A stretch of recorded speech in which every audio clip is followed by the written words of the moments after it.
முதல்ல நம்ம பார்க்க போறது சிவாஜ் சார் தன்னுடைய ஃபர்ஸ்ட் படத்துக்கு அவர் எவ்வளவு சம்பளம் வாங்கினாரு அப்படின்றது தான். இன்னைக்கு ஒரு ஆக்டர் ஒரு படத்துல நடிக்கிறாரு அப்படின்னா அவருக்கு ஒரு படத்துக்கு இவ்வளவு சம்பளம் அப்படின்னு சொல்லி பேசுறாங்க. ஆனா முன்னாடி அப்படி கிடையாது. இப்போ ஒரு ப்ரொடக்ஷன் நிறுவனத்துல ஒரு நடிகர் கமிட் ஆகுறாரு அப்படின்னா அவருக்கு ஒரு 2 இருந்து 3 வருஷத்துக்கு அக்ரிமெண்ட் போடப்படும். அந்த அக்ரிமெண்ட் படி மாத சம்பளம் வழங்கப்பட்டிருக்கு. இப்போ அந்த நடிகர் என்ன பண்ணணும் அப்படின்னா இந்த 2-3 வருஷத்துக்கு இந்த ப்ரொடக்ஷன்ல இருந்து எந்த படம் வெளிவந்தாலும் நடிச்சு கொடுத்துடணும். ப்ரொடக்ஷன் நிறுவனம் மாசம் மாசம் சம்பளம் கொடுத்துருவாங்க. இப்போ நம்ம சிவாஜியோட ஃபர்ஸ்ட் படமான பராசக்தி படத்துக்கு வருவோம். இந்த பராசக்தி படத்துல சிவாஜி சார் நடிச்சதுக்காக அவருக்கு வழங்கப்பட்ட மாத சம்பளம் எவ்வளவு அப்படின்னா ரூபாய் 250. சிவாஜி சாருக்கு இந்த ப்ரொடக்ஷன் நிறுவனத்துல இருந்து போடப்பட்ட ஒப்பந்தம் 5 இருந்து 6 வருஷம் அப்படின்னு சொல்லி சொல்றாங்க. நம்ம குறைஞ்சபட்சம் ஒரு 5 வருஷம் அப்படின்னு சொல்லி வச்சுக்கிட்டா கூட ஒரு வருஷத்துக்கு 12 மாசம் அப்படின்னா 5 வருஷத்துக்கு 60 மாசம் ஆச்சு. 60 மாசத்துல சிவாஜி சாருக்கு வழங்கப்பட்ட மொத்த சம்பளம் கணக்கு வைக்கும் போது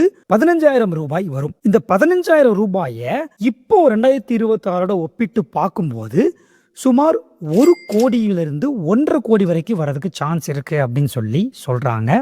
இப்போ ஒரு மாச சேலரின்னு வச்சா கூட அந்த 250 ரூபாயை இப்போ நம்ம கம்பேர் பண்ணி பார்க்கும்போது கிட்டத்தட்ட 1,65,000 இருந்து 1,85,000 வரைக்கும் இருக்கும். அடுத்து நம்ம பார்க்க போறது சிவாஜி சார் தன்னுடைய கடைசி படத்துல அவர் வாங்கின சம்பளம். சிவாஜியோட கடைசி படம் எது அப்படின்னா பூப்பறிக்க வருகிறோம் படம் தான். ஆனா இங்க பிரச்சனை என்னன்னா பூப்பறிக்க வருகிறோம் படத்துக்காக சிவாஜி சார் எவ்வளவு சம்பளம் வாங்கினாருன்றதுக்கான டேட்டாஸ் எங்கேயுமே கிடையாது. அப்ப நம்ம என்ன பண்ண போறோம் அப்படின்னா பூப்பறிக்க வருகிறோம் படத்துக்கு முன்னாடி ரிலீஸ் ஆன படையப்பா படம் இருக்கு பாருங்க. ஏன் நான் இப்படி சொல்றேன் அப்படின்னா சிவாஜியோட பிலிம் கரியர்லயே 1 கோடி ரூபாய் சம்பளம் வாங்கினதுன்றது படையப்பா படம் மட்டும்தான். அதோடைய இப்ப இருக்கக்கூடிய மதிப்பு எவ்வளவுன்னு சொல்லி பாத்தீங்க அப்படின்னா சுமார் 38 கோடி வரும். அவருடைய ஃபர்ஸ்ட் படத்துல 1,85,000 ரூபாய் மாத சம்பளமா வாங்கினவரு அவருடைய கடைசி படத்துல சுமார் 38 கோடி ரூபாய் வரைக்கும் சம்பளமா வாங்கியிருக்காரு.